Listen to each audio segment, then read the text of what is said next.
Hello there everyone, welcome back to another video about the One Piece card game. I'm continuing my coverage of Paramount War of Pillars of Strength OP03 with my blue set review today. If you have not seen the reviews for the other colours, you should check those out. They'll be up there somewhere, or of course on my channel, which you should check out and you should subscribe to. 70% of you watching this are not subscribed, so I'd appreciate it if you could rectify that. If you are interested in competitive guides, you can find those over on my Patreon, which is linked in the description. People have managed to get top 8 and stuff with events using them, so of course I would recommend those as a useful resource. I think it's pretty cheap for what you're getting. That's the shilling out of the way. Let's go ahead and get started. So blue is very interesting because once again Bandai have done the thing where they give blue a completely new playstyle, a completely new deck, basically don't support anything that came before outside of maybe one or two cards, and kind of say, well, good luck. Now, I will say, Nami is very good. It was so good, in fact, that they had to ban a card for it, sort of preemptively, because everyone would probably have played Nami after Whitebeard got hit, because Whitebeard was sort of the only thing keeping Nami in check because of how, much damage it could do, and how it could just outpace Nami. I definitely do think that Nami is being underrepresented in Japan for how good the deck is. I don't really see anyone talking about it. I think the deck is quite good, certainly from my experience anyway. And I definitely think there is a good breadth of room to experiment. But essentially, Nami is blue, as far as, this set is concerned. So let's go ahead and talk about Nami.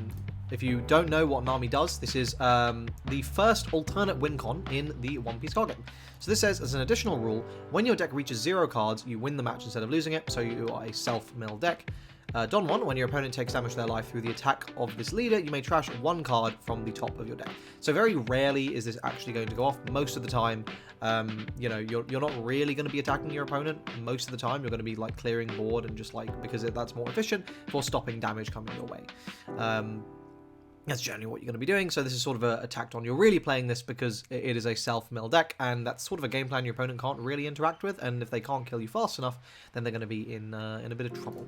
So, let's talk about the support cards for Nami. There's a lot of very, very powerful ones. Start with Usopp. So this is a 4/5. It has Rush. This is the first and only card with Rush in blue. Don 1, when your opponent takes damage to their life through the attack of this character, you may trash 7 cards from top of your deck. So, obviously, this is, strictly worse than Rush Zoro, right? It costs 1 more, and it's, the same stat line. But in Nami, this is very, very scary, because, you slap 2 Dons onto it, swing 7, that is taking 2 cards out of your opponent's hand, and directing damage away from you, because your opponent's gonna want to clear this. And that's very good for you, because it means that's less pressure on you, less damage you're taking, an extra turn the game is lasting, an extra turn for you to mill. So I think Usopp's a very powerful card. It took a while. This sort of started in Nami decks, then left Nami decks, and it's come back into Nami decks. So, clearly the card is powerful. Whether or not it sees play, I think it's just going to be a sort of matter of personal preference and how you actually want to achieve that mill condition. But generally speaking, you would like to hit with 1 or 2 of these mill 7s. Spoiler, there's more. Okay, Usopp Pirates. This is a 1/0, 1k counter.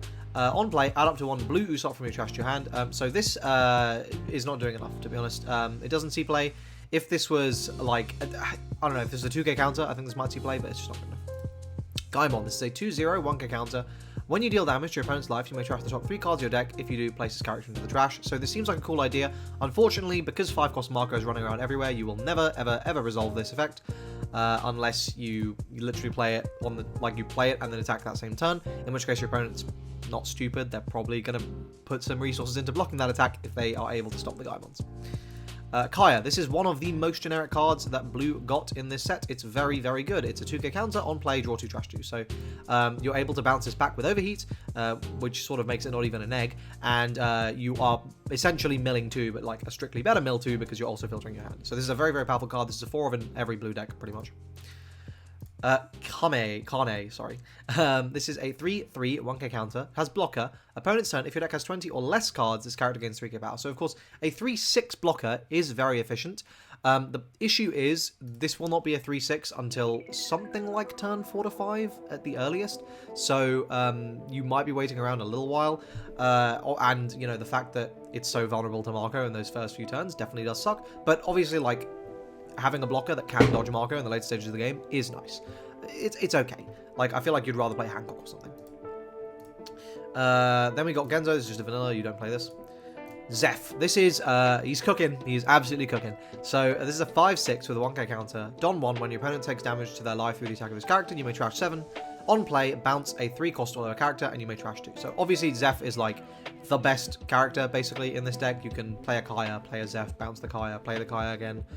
You can, you know, bounce all sorts of very, very powerful cards. You can bounce your opponent's stuff. Obviously, typically you're actually going to be bouncing your own stuff, but bouncing your opponent's stuff, you know, 3-cost or lower is actually quite a versatile range of units, and as long as it's not a card with rush, which, I mean, in fairness, you're going to be going against a pretty heavy red meta, so there's that. But, you know, even bouncing my opponent's pluses and stuff, I don't really care about, because I'm like, okay, well, I mean, I'm just trying to delay here, right? Like, that's one less attack you've got on board. And obviously this has immense pressure, because with 1 Don, it's 7k, and it's putting pressure on. You slap 3 Dons on this guy, it's swinging 9. You're taking that many cards out of your opponent's hand, you are feeling pretty good. If you're just ripping them down, you're ripping them with resources they could be using to kill you. That's the main thing. So, yeah, overall, I think this is a pretty damn good card. This sees play in every single Nami deck. Then we got Nojiko. This is a 2/0, 1k counter. On play, if your leader is Nami, bounce a 5-cost or lower. As you can imagine, this is very strong, very, very strong. Being able to bounce like 5-cost Marco is huge. Obviously, it does suck that like this Marco could come down and immediately remove this, so you kind of want to have an exit strategy for this card, right? You want to have a Zeph, right, to back it up, to bounce it back. But like, yeah, this is obviously a very, very powerful effect. Bouncing stuff like 5 costs that don't have rush is really valuable, because it really does like slow your opponent down and stop them from killing you. Even if Nojiko gets traded away immediately, like, it's totally worth it. Then we got Patty. It's a 3/5, no counter. On play, if your deck has 20 or less, you may bounce a 3-cost lower. This is nowhere near good enough to sort of see play. If this was 20 or more or something, I don't know, like, so it's early game usable, that'd be better. I don't know, it's pretty mid. Boodle, this is a 2/0, 1k counter. Blocker, on KO, you mill 1. This is great, because you're getting rewarded if it gets hard removed anyway, you're still doing some mill. And it's a chump blocker you can throw away almost immediately. Yeah, this is pretty good. And then we've got Bellemare.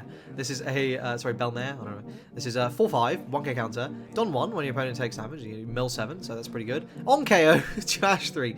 So can I just say, the disrespect from the dev team to make the only one of these that is an on KO Bellemare, because he's fucking dead, is hilarious. And that alone makes this my favorite card in blue in this set. But yeah, this is just sort of adding to that suite of like mill 7 cards. You do not play 4 of all of them. You sort of want to pick and choose. I like all of them. I think it's part of its personal preference in which ones you want to be doing. But yeah, I mean, fundamentally you want some number of these. And we got Mary, is a 1/3. You do not play this. Yosaku and Johnny. So this is a 1/3. Which says Don 1, if your deck has 20 or less, this gains 2k, so obviously this sucks. So those are all of the characters, but actually, what sort of happened almost immediately is Nami became an event-focused deck. So you're actually doing a lot of your milling through your events, so let's talk about some of the ones that you're using.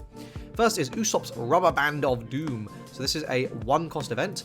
Counter, up to one of your leaders or character gains 2k, then you may trash the top card of your deck. So, and the trigger here is to draw 1 and trash 1, so it's milling 2. So the trigger here is very, very, very good. Yeah, this is an absolute, you know, you're playing basically for every single good event, because like the idea of your deck is just to not die. So you don't really care about putting that much pressure on your opponent, right? Like, ideally, you want to be removing their board, and then like only hitting with your mill 7s, and then just defending the rest of the time, and sort of just milling out your deck. But yeah, like this is obviously very good. Gum Giant Gavel. This is a 1-cost event. You may trash 1 card from your hand to give up to one of your leaders of 4k, then you may trash 2. And the trigger bounces to 4 cost. So this is obviously very, very good, because you can get rid of bricks out of your hand. You are playing bricks from set 2. There's a event that you can only use with the Vankov, but if you trigger it, it's draw 3, discard 2. So you end up playing that as a result. And this is a great way to get rid of those from your hand if you hard draw them. Then we've got Sanji's Pilaf. This is obviously 4 of. This is a 3-cost draw 2, and the trigger activates the main. So yeah, this is an absolute giga staple, and this is very, very generically useful. Then we got 3,000 Worlds. This is very powerful. So this is a 4-cost event. This is another one of those generically useful blue tools. Main, place up to 1 character with a cost of 5 or less on the bottom of its owner's deck, and then trigger, you bot deck a 3-cost. This is your what you really want to be doing, right? Nojiko is good, but bot decking is way, way, way better. Just like bot decking a Marco is outstanding. This sees like aggressive play. This is very, very, very powerful. Very, very good card. And then finally, we have the Manga Rare Soga King. And this guy's pretty damn good. So this is a 7/6 with a 1k counter. It's also called Usopp, no idea why. And then on play, return a character that costs 6 or less to return his hand, then draw 2 and trash 2. So this is very, very powerful again for slowing your opponent down. Usually, decks play like a couple copies of this, which does make a max rarity Nami deck surprisingly affordable. But yeah, so overall, like a pretty good card. So what is sort of the impression of blue in this set? It's good, but you know, it's doing the same, it has the same issue, right? Like, the reason you can look at, like, the top tier decks in the format, right? Like, basically everything with the color red in it, and go, wow, those are really, really good, is because every single set, they have had something that supports their pre-existing game plan, that's advancing their current game plan, right? So, like, the issue with red in set 1 was it was inconsistent, and so in set 2 they got more consistency tools, right? They got like they got Dadan. In set 3 they got even more consistency tools. They got Izo, they got Marco, and to combine that they got very powerful cards that synergize all those pluses, right? Like in your Marcos. Sorry, I said Izo. I think I was saying Izo, but anyway, you get what I'm saying. Whereas with blue, every set it's just been like a whole new thing, and as cool as that is, the lack of legacy support does just mean some decks are struggling, right? Like, what are you upgrading your Crocodile deck with, or your Doffy deck with, or your I can't even remember what the set 2 blue color leader was right now. Ivankov deck with, right? Okay, 3,000 Worlds, Sanji's Pilaf, okay, sure, but like, those aren't really doing that much. So you're sort of in this awkward position where you're just kind of forced to play Nami, and the deck is decent. The deck is absolutely decent. I mean, blue's in a good enough position. It's like a solid upper mid-tier deck, but it's very difficult to compete with red. Overall, though, if I was a blue player, could be a lot worse. I could be purple. We'll come to that, don't worry. If you're interested in seeing that video, please do subscribe to the channel for more One Piece card game content. I've got a lot of deck profiles coming. I've got a lot of set reviews coming. Lots of really, really great stuff coming up. So please do stick around to check that out. And like the video if you enjoy it. As I said, 70% of you are not subscribed, so of course I'd appreciate it if you did hit that button. Check out my Patreon link in the description if you want to help support the channel, or just check out my guides. That is it for this video. Hope to see you in the next one. Cheers.